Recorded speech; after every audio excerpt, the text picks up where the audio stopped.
ഓസ്ട്രേലിയക്കെതിരായ സൗഹൃദ മത്സരത്തിൽ അർജന്റീനയ്ക്ക് ജയം. എതിരില്ലാത്ത 2 ഗോളുകൾക്കാണ് ലോക ചാമ്പ്യന്മാർ ഓസ്ട്രേലിയയെ പരാജയപ്പെടുത്തിയത്. ലയണൽ മെസ്സി, ജർമൻ പസല്ലെ എന്നിവരാണ് അർജന്റീനയ്ക്കായി ഗോളുകൾ നേടിയത്. മത്സരത്തിന്റെ 2-ാം മിനിറ്റിലായിരുന്നു ഓസ്ട്രേലിയയെ ഞെട്ടിച്ചുകൊണ്ട് അർജന്റീനിയൻ നായകൻ ലീഡ് ഉയർത്തിയത്.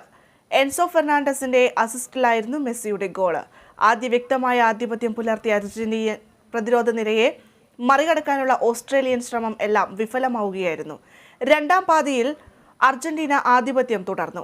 ഗോൾ മടക്കാനുള്ള ഓസ്ട്രേലിയൻ ശ്രമത്തെ മറികടന്നത് 68-ാം മിനിറ്റിൽ അർജന്റീനയ്ക്കായി ജർമൻ പെസല്ല 2-ാം ഗോളും സ്വന്തമാക്കി.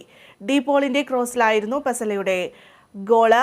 ലോകകപ്പിലും അർജന്റീനയോട് ഓസ്ട്രേലിയ പരാജയം രുചിച്ചിരുന്നു. ലോകകപ്പിന് ശേഷം അർജന്റീനിയൻ കുപ്പായത്തിൽ മെസ്സി ഇറങ്ങുന്ന ആദ്യ മത്സരം കൂടിയാണത്.